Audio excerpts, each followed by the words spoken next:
어쨌든 하나님께서 이렇게 지금까지 인도해 주셔서 지금 북한 선교를 꿈을 꾸고 또 북한이 열리기 전까지 이 대한민국 땅에서 혹은 국제사회에서 어떤 역할들을 내가 할 수 있을까? 어떻게 통일을, 복음 통일을 준비할 수 있을까를 지금 고민하면서 지내고 있습니다.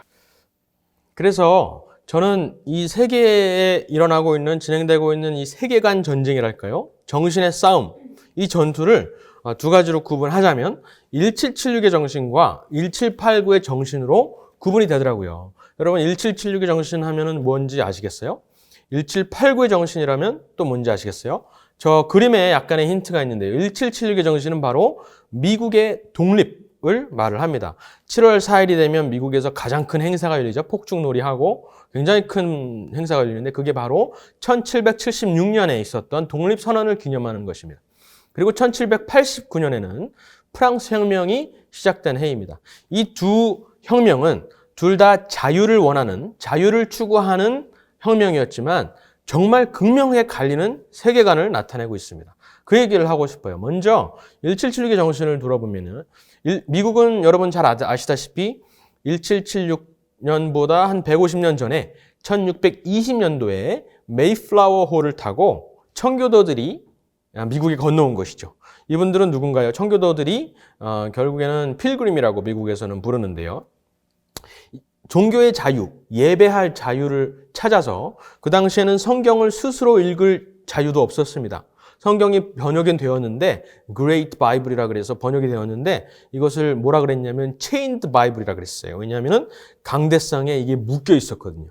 굉장히 큰 성경이 묶여 있었고 목사들만 읽을 수가 있는 것이었어요. 일반 성도가 결코 범접할 수 없는 것이었어요. 그만큼 이것이 어떤 종교개혁은 일어났는데, 그죠? 만인 제사장 그런 개혁은 일어났는데, 교회에서 특히 영국의 성공회에서는 아직까지도 이 성경의 진리에 대해서 개개인이 스스로 볼 수 있는 것이 아니라고 여겼습니다. 왜냐하면 이제 이단이나 이런 것들이 나올까봐 이제 걱정을 한 것이겠죠?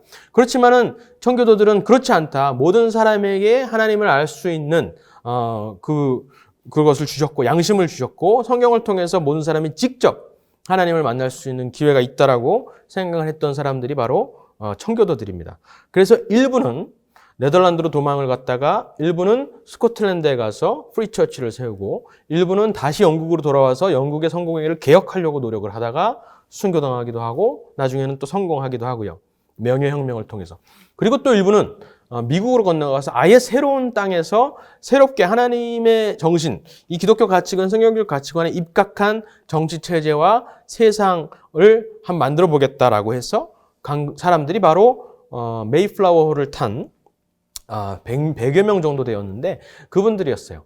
근데 그분들이 갔을 때 각 가정마다 들고 있었던 책이 한 권 있었는데 그것은 바로 역시 성경이었습니다. 그 체인드 바이블, 묶여 있었던 그 성경이 아니라 제네바 바이블이라 그래서요. 네덜란드에서 직접 칼빈의 직접 지도를 받아서 썼던 책인데 이것이 바로 처음으로 장절이 구분된 성경이고요. 그리고 처음으로 주석이 달린 성경입니다. 지도도 달려 있고 또 콘코던스라 그러죠. 그런 것도 있는 최초의 성경이었어요. 그러니까 목회자뿐만 아니라 성직자뿐만 아니라 일반인들이, 일반 성도들이 직접 보고 성경을 공부하고 이해하고 받아들이고 믿을 수 있도록 설계된 그런 성경이었던 겁니다. 개혁주의 정신, 칼뱅주의 정신에 충실한 그런 성경이었던 것이죠. 그래서 이 성경을 가지고 미국에 와서 그러한 공동체를 만들고 칼빈주의 정신에 입각한 그러한 공동체를 만들고 체제를 구상하고 나라를 세웠던 것입니다. 그래서 심지어 여러분 아마 역사학 공부하시면 다들 아실 텐데 근대 사학의 아버지라고 불리는 분이 독일의 레오폴드 폰 랑케라고 있는데요. 이분은 이렇게까지 말을 했어요. 미국을 건국한 것은 사실상 칼뱅이나 다름없다. 이렇게까지 말씀하셨습니다. 그리고 미국의 역사학자 또 조지 벤크로프트가 있습니다. 이분은 칼빈의 영향력을 존중하지 않는 사람은 미국의 자유의 원천을 모르는 사람이다라고까지 말씀을 하셨습니다. 왼쪽에 있는 그림이 칼뱅이고 오른쪽이 랑케, 유명한 근대 사학의 아버지라고 불리는 랑케입니다. 미국 건국은 분명히 성경적 가치관에 입각해서 세워진 그런 정치체제인 것을 알 수가 있어요. 그 당시에 760년부터 1805년까지, 그러니까 1776년을 딱 중간에 끼고 그 당시에 사람들이 여러 가지 정치 문헌들을 막 내놨을 거 아니에요? 그 문헌들을 분석한 자료가 있습니다. 누구를 가장 많이 인용을 했을까?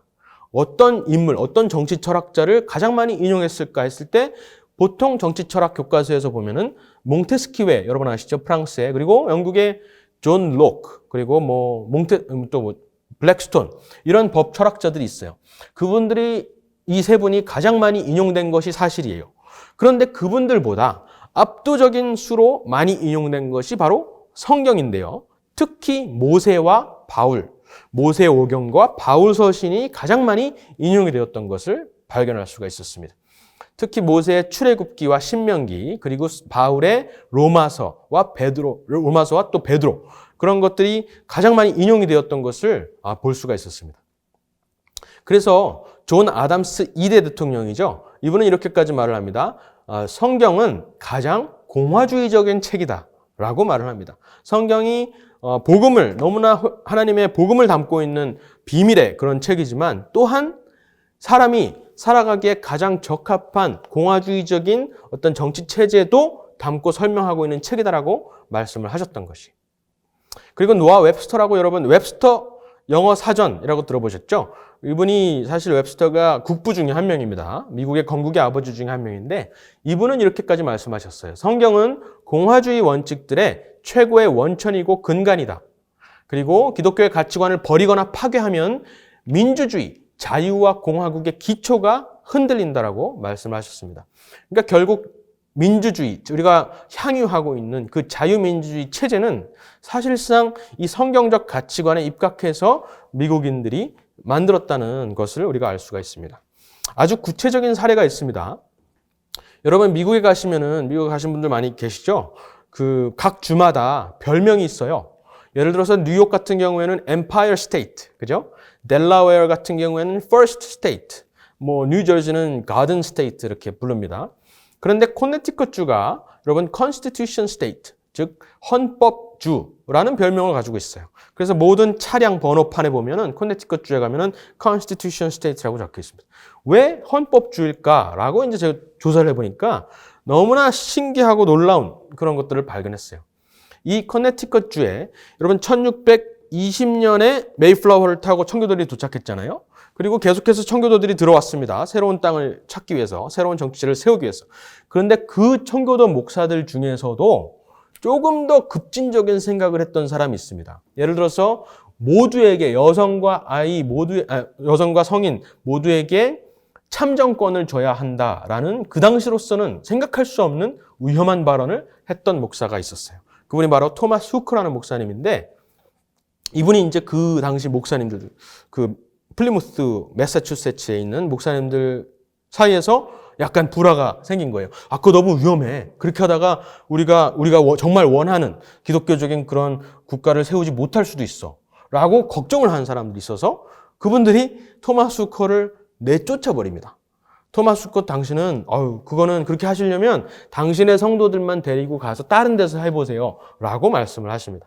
그래서 이 토마스 후커 목사님이 자신의 회중 100명을 데리고 남쪽으로 이주를 한 곳이 코네티컷 주의 하트포드라는 시입니다. 그것이 이제 나중에 코네티컷 주가 되는 것이에요. 이곳에 와서 1년 동안 생활을 하다가 1년이 지난 즈음에 정말 자기가 성경에서 해석했던 정치 체제를 한번 도입을 해보자라고 결심을 하고 설교 한 편을 하십니다. 바로 그것이 신명기 1장을 본문으로 하신 말씀인데, 이 설교는 미국의 그 당시 건국 역사에서 가장 중요한 설교 중에 하나라고 평가받는 설교입니다. 이 설교에서 하신 말씀이 뭐냐면, 신명기 1장이 무슨 말씀이죠? 신명기가 결국 모세가 마지막에 광야 생활을 마치고 마지막으로 3편의 설교를 전하는 것입니다. 그렇죠? 그 중에 첫 번째 설교가 이제 내가 너희들을 데리고 이 많은 무리들을 데리고 얼마나 고생을 했는지, 그죠? 그리고 하나님의 그 법도를 너희들에게 받는 그 과정들을 설명하시는 거예요. 근데 나오자마자 딱 1장에 나오는 얘기가 바로 그겁니다. 이 홍해를 건너고 나오자마자 너무나 많은 사람들이 나를 찾아와서 어떤 판단을, 하나님의 판단을 구한다. 근데 나는 너희들을 감당할 여력이 없다. 아침부터 저녁까지 줄을 서서 기다리는데 그것을 하다 보면은 뭐 다른 건 아무것도 못한다. 그래서 결국 나의 장인, 누구죠? 이드로 제사장이 와서 나에게 조언하기를 그렇게 하지 말고 각 지파 혹은 각 부족의 지도자를 뽑아서 10부장, 20부장, 50부장, 100부장, 1000부장을 뽑아서 그들이 스스로 치리하게 하고 중요한 것만 너에게 가져오게 해라 라고 말씀을 하셨던 거예요. 그 체제를 한번 이 미국 땅에서 도입을 시켜보자.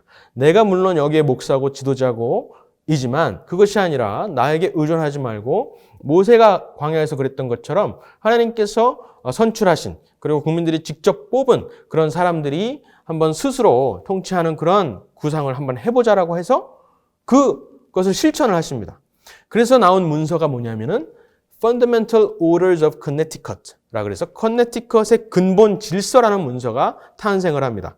여러분 이것이 바로 세계 최초의 성문 헌법, Written Constitution, 가장 먼저 쓰여진 기록이 되어 있는 어떤 왕보다도 어떤 지도자보다도 위에 있는 성문 헌법이 된 것이에요. 이 성문 헌법을 기초로 미국의 헌법이 나중에 쓰여지게 되고 다른 주의 헌법들도 쓰여지게 됐습니다. 그리고 거기에 근거해서 다른 자유민주주의 공화국이 태어나게 된 것이에요. 그렇다면 자유민주주의 공화국의 헌법, 그 체제 자체의 뿌리는 바로 성경에 있었던 것이죠. 그 원천은 성경이었고 그 모태는 어디였을까요? 바로 교회, 토마스 코의 회중이었다는 사실을 분명한 사례를 통해서 사례가 증언하고 있는 것입니다.